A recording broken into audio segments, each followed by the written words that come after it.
Voici aujourd'hui une histoire à cheval entre le mythe et la réalité.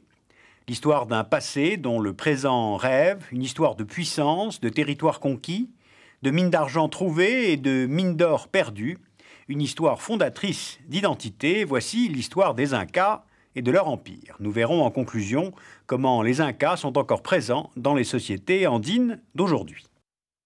Voici le continent sud-américain. C'est sur cet espace entre l'océan Pacifique et les cordillères des Andes que s'étendit l'empire Inca. Du nord de l'équateur au centre du Chili, en passant par le Pérou et la Bolivie actuelle.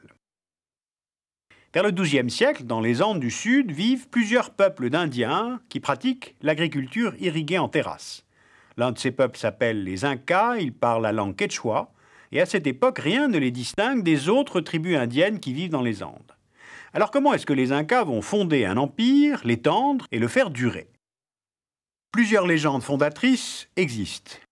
L'une des plus répétées prend place à 3800 mètres d'altitude, sur le lac Titicaca, situé aujourd'hui à cheval entre Bolivie et Pérou. C'est là que le premier Inca, Manco Cápac, serait apparu, envoyé par son père, le Soleil, pour civiliser les hommes. Le lac est un lieu sacré, car il commémore la naissance de ce premier souverain Inca. D'autres souverains vont suivre, 7 mythiques et 6 réels sans doute. Ils auraient régné entre 1300 et 1533, date de l'assassinat de Atahualpa par le conquistador espagnol Pizarro. C'est à partir du 9e Inca, Pachacútec, dont le nom veut dire le réformateur du monde, que débute l'expansion de l'empire Inca depuis leur petit état rural de la région de Cusco. Et c'est dans la guerre que les Incas vont découvrir leur capacité à la suprématie. En effet, en réponse à une attaque militaire, la tribu Inca, conduite par Pachacútec, conquiert le territoire des Colas, dans la région du lac Titicaca, et puis de là se dirige vers Arequipa. Le fils de Pachacútec lui succède vers 1471 et par ses conquêtes dessine les contours définitifs de l'empire. Ses armées s'avancent jusque dans la région de l'actuel Quito, descendent le long de la côte jusqu'à l'actuel Lima, puis vers le sud, vers l'actuel Chili, où l'Inca va fixer la frontière méridionale de l'empire sur le Rio Maule. Ainsi, en 2 ou 3 décennies, cet empire va régner sur quelques 600 000 km². Il est formé par la fédération de peuples indiens, divers, politiquement soumis au pouvoir de l'Inca, dont la richesse est assurée par l'agriculture en terrasse et ses fameuses mines d'or, dont ni les Espagnols ni personne ne retrouvera jamais la trace. Ornements et parures pour les Indiens, mais richesse enviable pour les conquérants venus d'Espagne. L'empire se nommait en langue quechua Tawantinsuyu, ce qui signifie les 4 directions. Le centre de l'empire, c'était Cusco, ce qui veut dire le nombril du monde, et au centre de ce centre avait été construit sur la grande place centrale le palais de l'Inca, la maison du savoir, où étaient formés les comptables, les chroniqueurs, les savants, et le temple du soleil, dont le culte était obligatoire dans tout l'empire. Aujourd'hui, les fondations du temple du soleil existent toujours, et par-dessus a été construite par les Espagnols l'église chrétienne de Santo Domingo. Et bien de Cusco partaient 4 routes menant aux 4 quartiers de l'Empire. Chinchasuyu, le quartier nord-ouest de l'Empire, sur l'actuel Équateur. Collasuyu, au sud, correspondant au haut plateau bolivien, argentin et chilien actuel. Contisuyu, à l'ouest, le long du Pacifique, centre de l'Empire et actuel Pérou. Et Antisuyu à l'est, c'est-à-dire la forêt amazonienne, vers lequel partaient les axes les plus importants du réseau routier Inca, car là poussaient la coca, les piments rouges, les bois précieux. Dans les Andes, les terres sont rares et caillouteuses, les pentes fortes, l'irrigation difficile. Pourtant, les Incas vont se révéler remarquables ingénieurs hydrauliques et cultiver, grâce à l'agriculture, en terrasse. Surtout la pomme de terre, au-delà de 3000 mètres, le maïs, entre les 2 altitudes, les piments, les haricots, les courges, dans les basses régions plus chaudes et pluvieuses. Mais un empire, c'est une vision globale et une organisation globale. Et de fait, les Incas dominaient économiquement.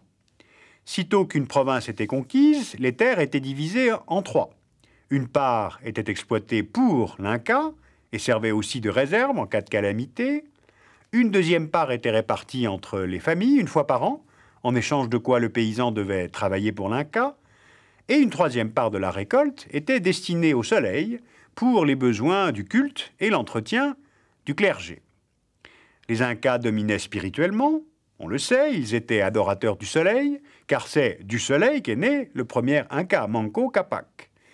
Considéré comme le descendant direct de l'astre, l'Inca exerçait une autorité absolue de droit divin. Et puis les Incas, bien sûr, dominaient politiquement. La langue commune, le quechua, était imposée au peuple conquis, ainsi que le déplacement des populations hostiles vers des zones déjà pacifiées, afin de briser les solidarités locales. Et puis ils avaient construit des infrastructures tout à fait exceptionnelles pour l'époque. Tout un réseau de routes avec des coureurs relais pour transmettre l'information qui aidait au déplacement, mais aussi au contrôle politique, c'est-à-dire à la centralisation du pouvoir. Alors on le comprend par cette brève description, hiérarchie divine, économique, politique, tout aboutissait au sommet de la pyramide à l'Inca. Cette centralisation du pouvoir Inca, très autoritaire, a pu expliquer à la fois sa puissance, mais aussi sa vulnérabilité, pour peu que l'on touche au sommet de la pyramide. Et c'est justement ce qu'ont compris tout de suite les conquistadors espagnols. Pizarro, le 16 novembre 1532, à la tête de quelques 200 hommes, va faire prisonnier l'Inca, Atahualpa. Il va vaincre son armée, et pourtant c'est une armée qui pouvait compter près de 200 000 hommes, et il va faire tomber l'Empire. Alors comment expliquer cette supériorité des Espagnols malgré une telle disproportion des forces?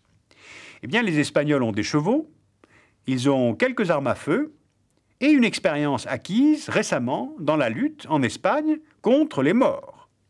Et ils sont aidés sur place par la guerre civile Inca qui règne entre les deux frères descendants du soleil, Huáscar et Atahualpa. Les Espagnols viennent chez les Incas avant tout pour l'or, qu'ils pilleront, mais sans trouver les mines elles-mêmes, sans doute déjà épuisées. Ils trouveront la laine des Vigognes, les mines d'argent du mont Potosí, qu'ils mettront immédiatement en exploitation à leur profit et au profit de la couronne d'Espagne. Pendant les 30 années qui vont suivre la conquête, la population inca passe de 8 millions à 4 millions d'âmes. Elle est divisée de moitié par les armes et par la variole, les deux importées d'Espagne.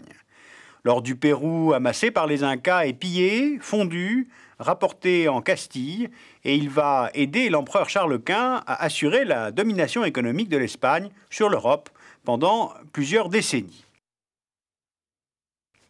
Bien, alors est-ce qu'il y a une continuité entre les sociétés andines conquises par les Espagnols au XVIe siècle et les paysans du Pérou et de la Bolivie d'aujourd'hui? Non et oui. Non, parce que les Indiens descendants des Incas ne sont pas un peuple fossile, ils se sont métissés depuis plusieurs siècles. Les régimes fonciers, la structure familiale ont été totalement modifiés, puis il y a eu l'évangélisation.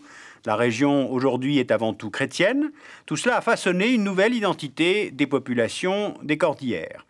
Mais oui, en même temps, il y a continuité. L'Indien est souvent superstitieux, il adore les idoles, les divinités, il s'habille souvent de noir, continuant à porter le deuil du dernier souverain inca, Atahualpa. Le maire de Cusco s'efforce de rendre très lisible le passé indien de la ville, érection d'une grande statue de l'Inca Pachacutec, dont je vous parlais tout à l'heure de l'importance, nettoyage, restauration des rues Inca, des plaques sont installées dans la ville, sur lesquelles on peut lire, je cite, « un hommage aux victimes de l'invasion, aux héros de la résistance andine ». Eh bien, cette idée de résistance, elle peut être très actuelle et très spectaculaire. Souvenez-vous de cette longue prise d'otages à l'ambassade du Japon à Lima en 1997. Les preneurs d'otages s'appelaient Mouvement révolutionnaire Tupac Amaru. Ils s'élevaient, je cite, contre la politique néolibérale qui réduit la population à la misère. Fin de citation. Et Tupac Amaru, c'est le nom d'un résistant indien qui avait fait trembler les colonisateurs espagnols dans les Andes en 1780. Eh bien, passé, présent, les liens sont nombreux.